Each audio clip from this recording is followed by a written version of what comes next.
Today on Dr. Phil, a former guest, 5 years ago, I cussed out your producer. her daughter who lives on the streets. I saw her being handcuffed on the news. For the first time in 2 years, You said you wanted to come home, and you said no. they'll face off. You are not going to use my house as a squat house. You don't know what I'm doing. I understand. That you screwed my brain up and fried it like a psycho. I'm psychotic now, dude. Let's do it. Have a good show, everybody. Here we go. This is a safe place to talk about hard things. Stand by. We'll count you down. I try to be an emotional compass and point you in the right direction. 5, 4. I am not giving up on you.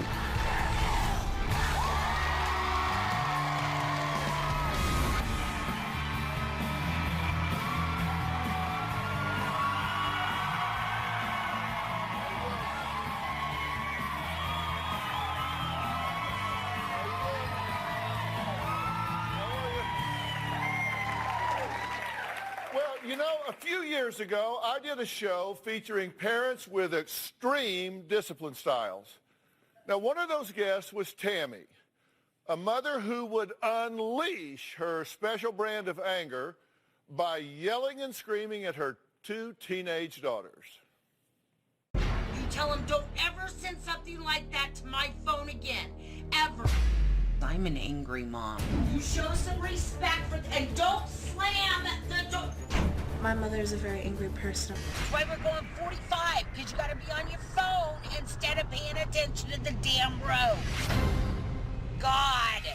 So when you're on the road, you think that traffic is supposed to part like the Red Sea so you can sail down the road because you are the most important person in the world? Almost. Not quite, but almost. Well, who the hell are you? What are you mad at? Are you mad that your life didn't work out the way it was supposed to? You yell at them, but it isn't them. I feel like I've been cheated my whole life. You're the mom now, and that means you can choose to be different. You gonna come back and tell us how it's working? Sure. Well, that was 5 years ago when Tammy used screaming and cursing as her only method of discipline. Well, after the show, Tammy claims she took my advice by curbing her anger and setting up strong boundaries with her daughter, Tatiana. But things seemingly took a turn for the worse 3 years ago, and Tammy says she had no choice when Tatiana refused to abide by her rules, which were really, I think, quite reasonable. Either stay in school, get a job, volunteer, or you'd have to just move out. She says Tatiana picked the latter and has been living on the streets, which includes panhandling for money, train hopping, and hitchhiking around the United States. Tammy wonders if it's all her fault. Since I've been on the Dr. Phil show, I am not such an angry person. It saved my life, but my 2 girls have taken 2 different paths. My youngest, Tamika, went from getting D's and F's to getting ready to start her first year of college. However, with my older daughter, things have not gone so well. Things changed for Tatiana when she would not go back to school for her senior year. I gave her 3 options: get a job, get a volunteer position, or she could do anything towards education. She left that day and never came home again.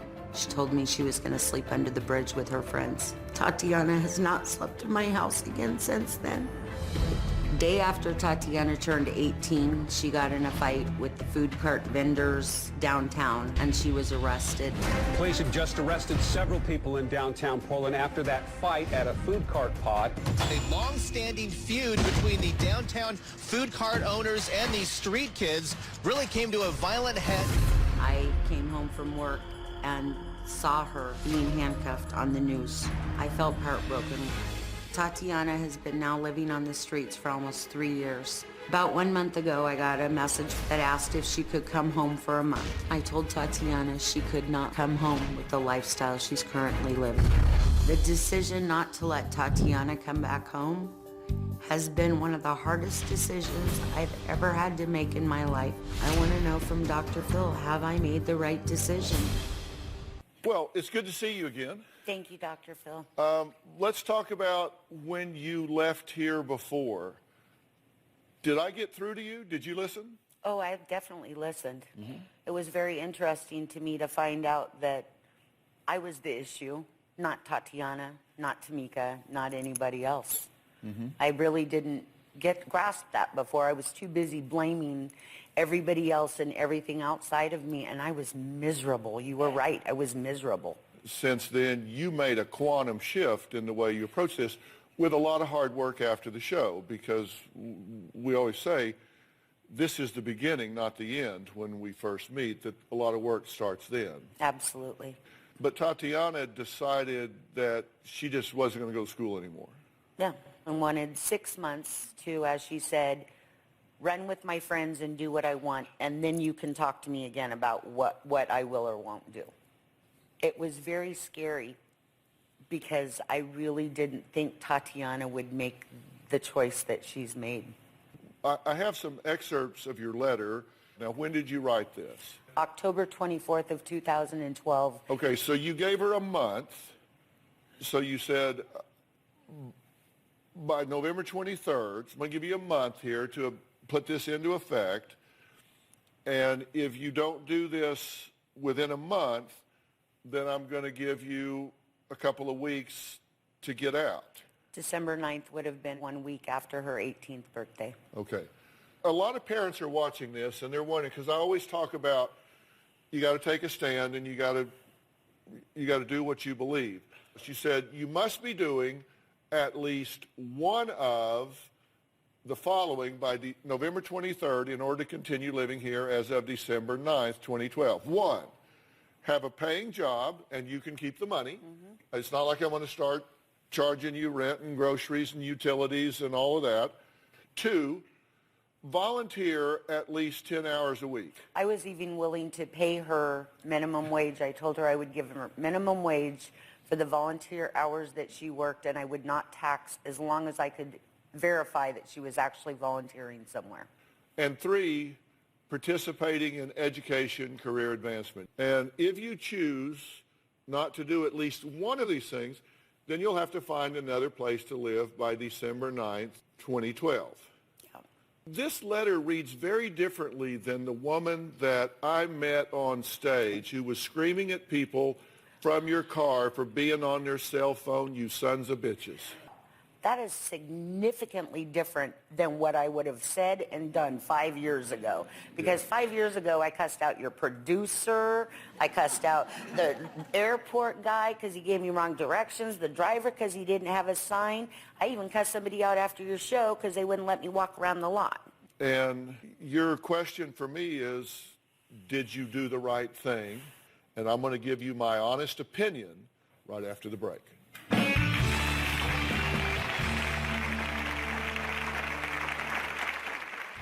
I have no respect for my mom. She makes me out to be the bad guy. I didn't move out. My mother typed me an eviction notice and made me sign it. I packed my bags and I left. And later, We're not homeless. We have family. All of us who are on the streets are so screwed up from something that has happened to us that we don't know what to do. I don't have the answers for you. When Tatiana first left the house, I would go visit Tatiana under whatever local bridge or whatever street she told me she was on and take her food on a weekly basis. So right now, I've come down to underneath one of our bridges. This is one of the areas where I used to see Tatiana and bring her food. This is another one of the weekly areas where I would come feed my daughter. Portland, Oregon has made the news recently with the overpopulation of transient homeless teens. Now, that was former guest Tammy showing us where she used to find her daughter, Tatiana, as one of the hundreds of Portland street kids. Now, Tammy came to the show 5 years ago about moms and their uncontrollable anger. Now, after the show, she said she was able to curb her temper and put her youngest daughter, Tamika, on the right path. But unfortunately, her relationship with her eldest daughter, Tatiana, suffered.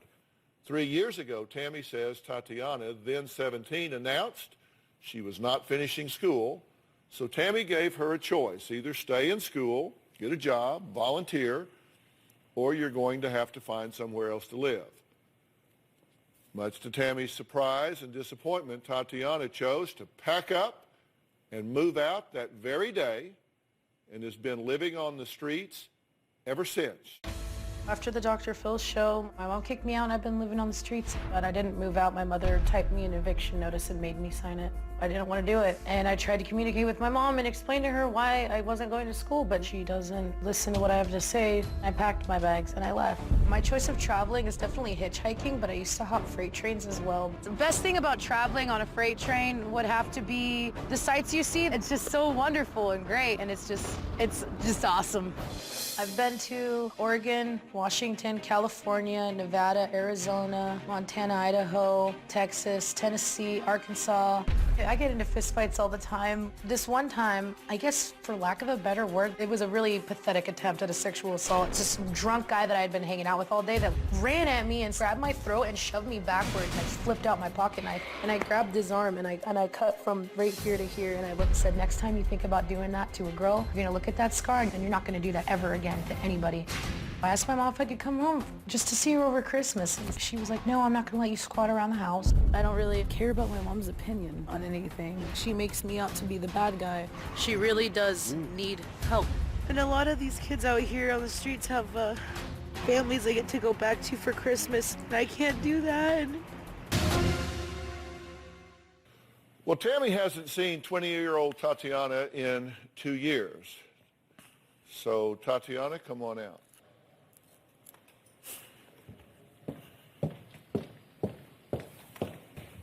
Can I please have a puppy?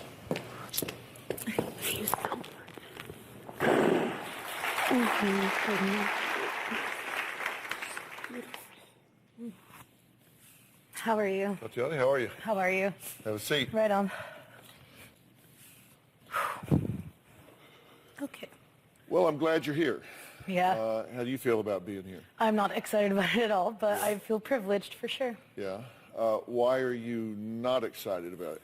Well, I wasn't really excited about getting my lifestyle exploited. I just feel that it's hard for people to understand what I'm doing and why I'm doing it. You think it might be mischaracterized? Yes, that would be a more correct word, yes. Well, then let's listen. That's the good thing about your being here. You have the floor and you can set anything straight that seems to be mischaracterized. And I do have some questions. All right. That maybe will help you, because you said your mother kicked you out. Mm-hmm. I find it interesting that you see it that way, because I read the letter, the eviction notice that you talked about. What did you want to happen? I wanted understanding, to be brutally honest with you. My reason for not going to school was the fact that I had such a stressful household. I totally get why you would have trouble finding traction in school and in life at that early time, because you were living in a situation that was just all the time. I get that. I think at this point, I understand that my lifestyle may not be the most favored, but my family wasn't giving me the help, so I learned at a young age that I have to rely on myself and do what makes me happy. And that may not look good to other people, and it may not make sense to other people, but if it makes me happy, that's what really matters in the long run. Yeah, I understand that theory more than you might imagine. We're going to take a break, and when we come back, we're going to talk about what life on the streets is really like for Tatiana, and I'm going to tell her why I understand that and exactly what I understand about it. We'll be right back.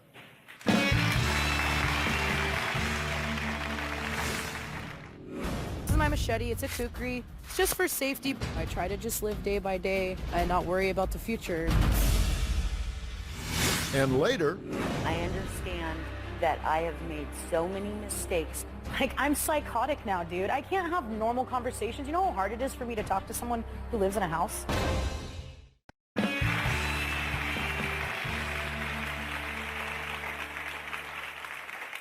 former guest Tatiana was arrested along with 5 other people almost 3 years ago for allegedly attacking a food cart vendor while living on the streets. Today, she still lives on the streets. She train hops. She hitchhikes. She doesn't consider herself homeless. She considers herself a traveler. At the break, you said you're really frustrated right now. What are you frustrated about? The fact that that specific video clip, what it said during it, what was followed by it's mostly for protection, was the fact that I've never used it for protection. That's not a weapon, it's a tool. Mm-hmm. That's why I have it. Well, that's why you're here to clarify. So this is it, and this is a, you carry this with you? Yeah. Do you understand that somebody out there could take that and hurt you with that? Why do you think that's going to happen, Mother? I don't think that's going to happen. Are you worried about asking you if, because I love you. That's why I'm worried about it. You don't know what I'm doing. I know what I'm doing. I'm fine. You have still not tried to reach out, ask me what I'm doing or why I'm doing it, or try to even attempt to understand what's going on in my head.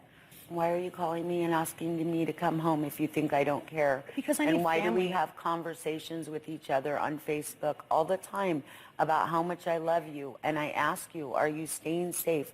Are you ready to change yet what you're doing? You've never asked No, me. Mommy, I'm fine. I know that maybe it's hard for you to understand because you think I'm just trying to mooch off of you guys or be in and out of your life or whatever. But look, honestly, the thing is, Mom, you know Dad doesn't talk to me. I don't talk to my dad. I have no family. All these dirty kids out here, all my friends and stuff, get to go home and see their family for Christmas. You know why? Because their family loves them and understands that what they're doing right now is just a phase. Just like you used to tell me when I was younger and in high school, and you used to say, 3 years. This isn't a phase. This is a lifestyle you've now developed. I thought you would go through a phase and what's wrong come with home. it? And what's wrong with it? It's Tell me exactly. dangerous. How do you know that? Because you're living on the streets. Look at the scars all over you. I can look at your hands and see the scars That's all from getting over mosquito bites. Of Okay. course it's a little dangerous. I don't have mosquito bites because all you over stay me. in your house all day.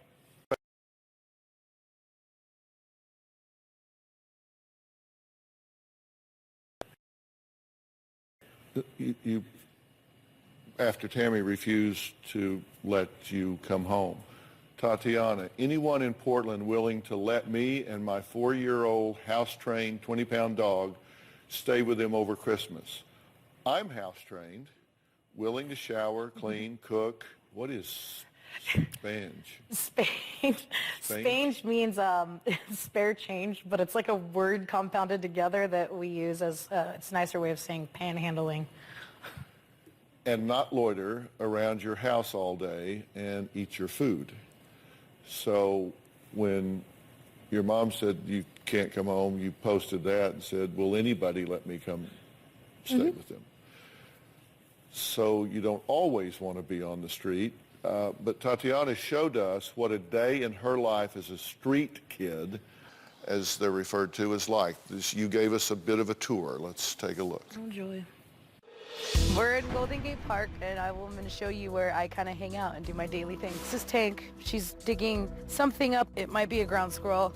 These are the bathrooms over here. It's clean today. Nice. This is my sink. Me and like of other people, this is where I go to take a shower. It's a nice little area to wash up, and people are friendly here. I've been in 12 states total. I try not to stay in towns for longer than 2 weeks at a time. I'm not really homeless, I'm a traveler. Everywhere's my home. I panhandle. I ask people for change. I haven't eaten today. I don't really know where my next meal is coming from, but I'm okay with that. It's just my backpack. I just carry all my in it. This is my Thermarest. It recycles your body heat. Got a pair of socks in here. This is sadly my tarp. Big. And clean. I washed it the other day. I also have a really cool marijuana pipe. This is my machete. It's a kukri. It's just for safety. I put my backpack up by my head, my shoes by my head, and I go to sleep. I try to just live day by day and not worry about the future. I'm so lonely. I have a dog, the only thing that understands me. Where would you place your life quality on a 1 to 10? I'd say like a 7 or an 8. Well, I want to ask you some questions about that and tell you why I find that hard to believe. And it doesn't escape me that you're the one in the tape piece that said the machete was for safety, not for brush clearing. But Those were your words, not ours. Oh, trust me, I said it. It just was decided not to get put into the... No, I understand that this is supposed to be portrayed as a huge drama. No. My lifestyle is horrible. No, actually, that's not I'm doing the wrong case. thing. Actually, I get it. I get it. No, you don't get it. You don't even almost get it. And you'll understand why I say that when we come back. That's what you think of me. Tell her what she should think. What am I missing? You should have just at least tried to understand me before you dragged me onto here. Her 20-year-old Tatiana has been living on the streets and traveling around the country the past 3 years, hitchhiking and train hopping. You said you get that the whole purpose here is to portray this as some big drama, horrible lifestyle. You couldn't be more wrong. The truth of the matter is, I've been homeless. Damn, really? I lived on the streets, and I know that it's not fun, it's not cool, it's not always dangerous, it's mostly just boring. Yeah, big time. You said you wanted to come home, and you said no. You told me I was in a squat at your house. You used the word squat. I said you are not going to come home and use my house as a squat house for 30 days and then go back out to the streets. So until you change that lifestyle, you can't come back to the house. Okay. It doesn't mean you're not welcome in the house. No, you that's are okay. always welcome. You can always come home. I will forever be here for you. Funny. You must make changes first in order to come back home. I have no family. I have nothing out here at all. I got myself and my dog, and I got my friends that I get to see, but you don't get to tell people everything, you know? It's whatever. I don't really mind it. I've gotten used to it at this point. I just wanted a family, you know? It hurt It's your just, feelings. yeah, it's devastating.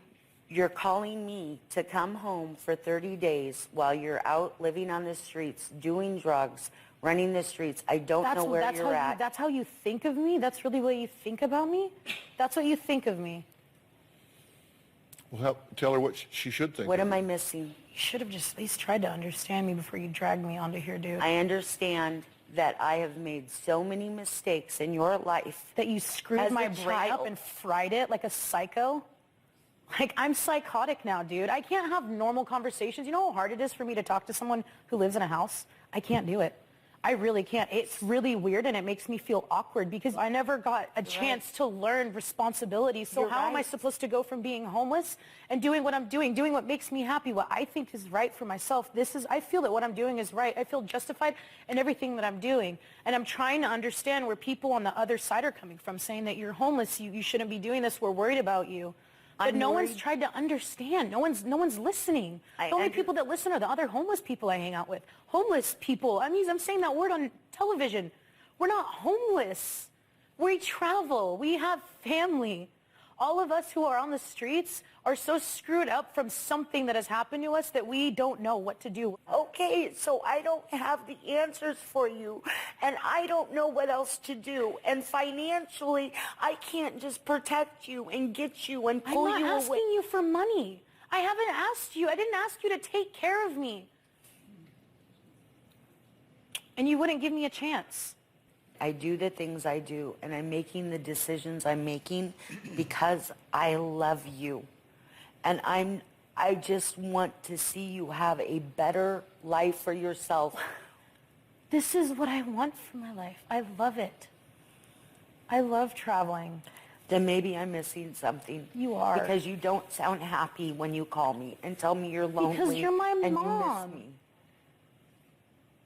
You're my mom. You're supposed to be there so I can cry on your shoulder and talk to you about boys and tell you that my life sucks even when it doesn't. Just like I was when I was a kid, and I'm like, oh, my life's so horrible. What am I going to do? I got this roof over my head and food to eat. We cry about things to let it out. You can't just, you know what I mean? I call you and talk to you because you're my mom, and I'm supposed to be able to talk to you and cry to you about dumb things that should be irrelevant. And you should, I understand where you could take those things a bit personally and say, wow, she's really upset out there. Maybe I should do something to help. I just want you to talk to me. I just want you to be my family, dude. I don't want anything from you but love. And for you to understand what I'm doing is right for me. Don't respond to that. Just listen to it. No. You need to hear what she just said. Don't respond to it. Just hear it. We're going to take a break. Tammy has another daughter, 18-year-old Tamika, who has not seen her sister since Tatiana left home. The sisters are about to see each other when we come back.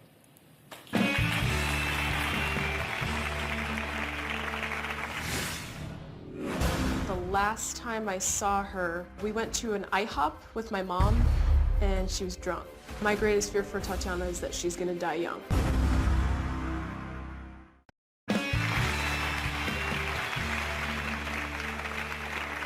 There's another family member who has a lot to say and is really missing Tatiana, and that's her little sister, Tamika. After appearing on the Dr. Phil show, my mom stopped having outbursts. It was wonderful. But Tatiana just kind of seemed to be the same. When Tatiana first left, I was really angry. I couldn't believe that she just would leave me there because we had just started getting close again. When she calls every once in a while, it feels like I'm talking to a stranger. I want my mother and Tatiana to get along. The last time I saw her, we went to an IHOP with my mom, and she was drunk. My greatest fear for Tatiana is that she's going to die young. Well, Tatiana hasn't seen her little sister since she left home 3 years ago. But Tamika is here, and she's been waiting to see her. So, Tamika, come on out.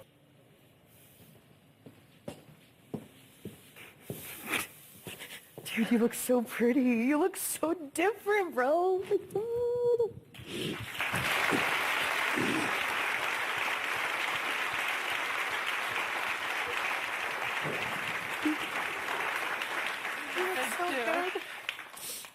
Tamika, it's good to see you. Oh, it's good to see you too. Sorry. It's all right.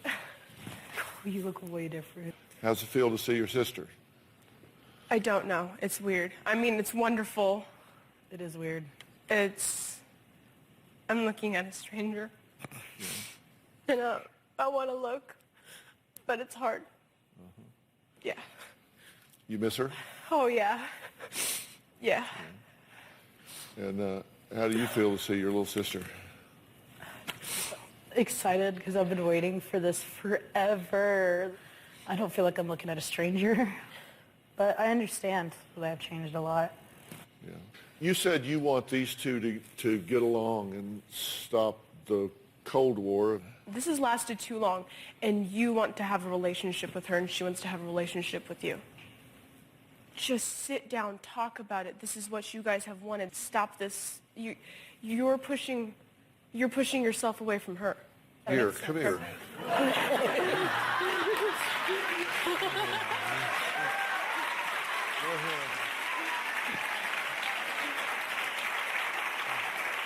awesome. I never thought about it that way either. I never really looked at it that way either. Go ahead. You're doing great. No, seriously. No, you made me nervous. What else I like you do? that seat better. Okay. You're going to dummy up in the hot seat. I'll move you back. But your point is right. I mean, this is something that this has to be talked about, right? I mean, Yeah. This has lasted too long. This is ridiculous how long this has lasted. It's just ridiculous at this point. I love you, but ridiculous is the only word I can think of. I know that it's like I'm taking everything for granted, but I don't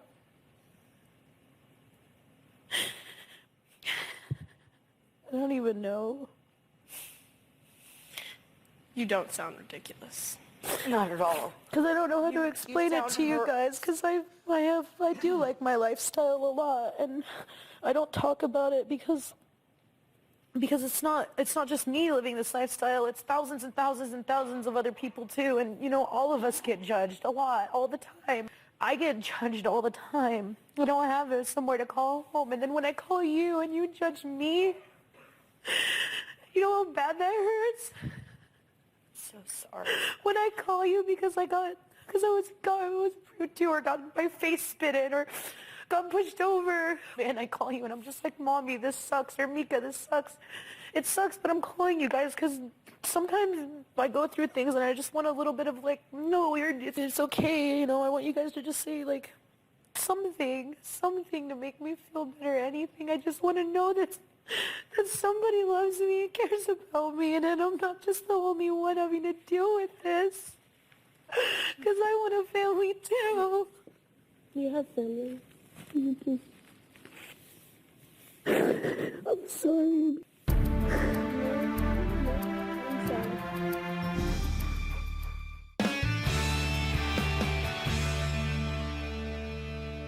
First off, I've heard you say several times that it's hard for you to sit here right now because everybody in this audience is judging you. I can tell you these people may not agree with every decision you're making, but I'll promise you these people are not judging you right now.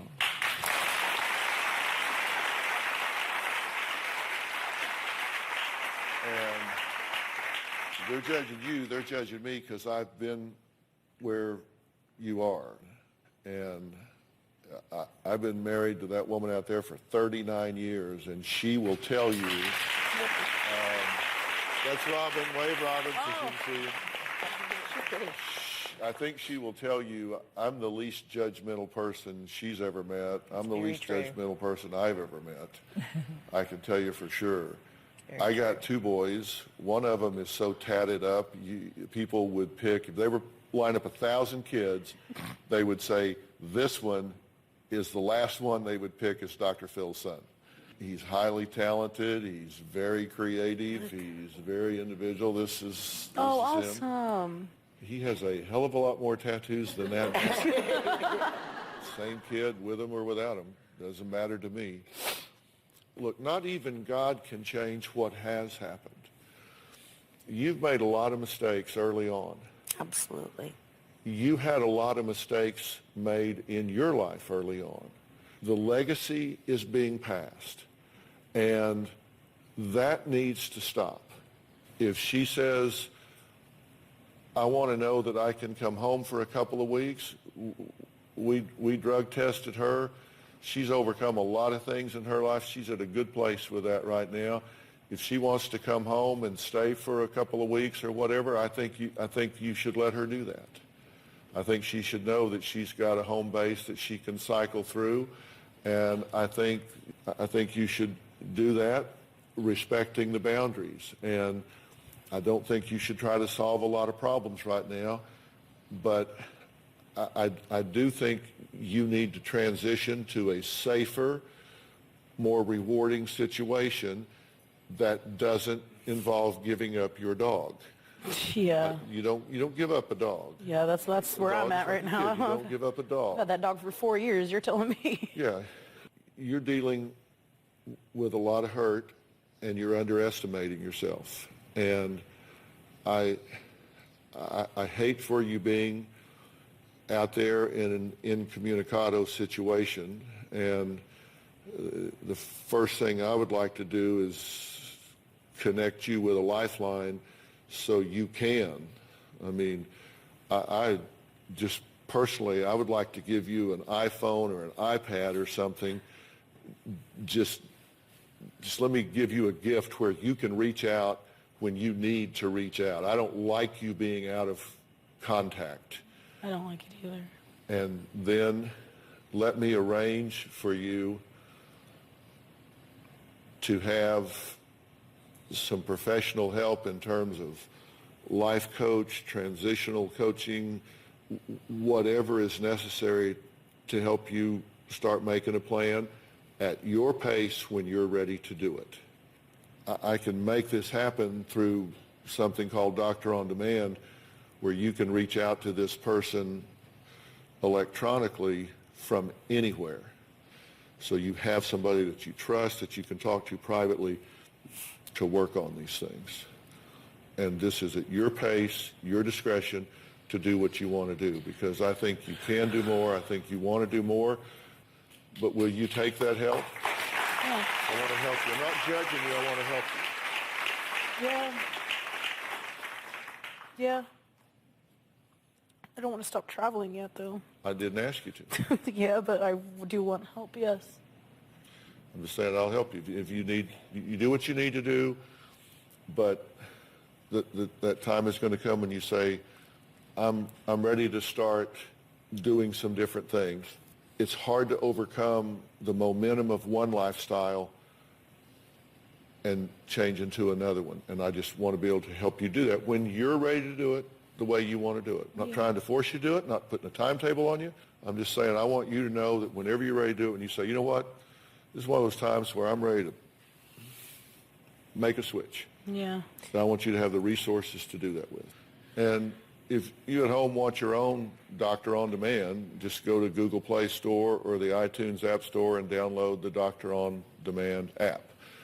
Now, first, Tamika was giving some pretty good advice up here. Now I understand there's a 6-year-old out there giving her divorcing parents advice who is winning the hearts of millions. And I'll share my thoughts about that after the break. Okay.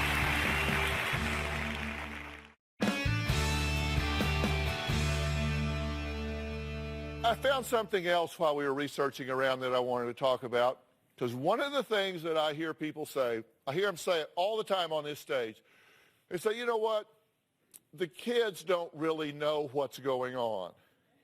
Really? You really think kids don't know what's going on between you and your spouse? Trust me, they do. They know what's going on. They hear what's said. They hear what isn't said. They even notice if you set your coffee cup down with a little extra bang in the morning. Out of the mouths of babes, trust me. Now, little 6-year-old Tiana just might change your mind about how much kids know. Mom, are you ready to be his friend? Yes. Try not to be that high up to be friends. I want everything to be low, okay? Okay. Just try your best. I don't want you and my dad to be replaced and meanies again. I want you and my dad to be placed as settled and be friends. I'm not trying to be mean. I just want everyone to be friends. And if I can be nice, I think all of us can be nice too. I'm not trying to be mean, but I'm trying to do my best in my heart.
Nothing else than that. I want you, Mom, my dad, everyone to be friends. I want everyone to be smiling. Not like being mad. I want everything to smile.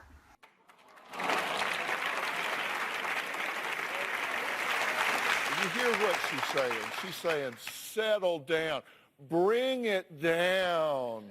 I want you to be friends. I'm not trying to be mean. I just want you to be friends. I have 2 rules when it comes to children, and they're really, really important rules to follow. Number 1, do not burden them with situations they cannot control because it makes them feel helpless, and do not ask them to deal with adult issues. That makes them feel helpless. Think about this. Children hear what's said. They feel what isn't said. Think about that next time you're running your own agenda in a house with paper-thin walls. I'd like to thank all of my guests today. We'll see you next time. Thanks so much.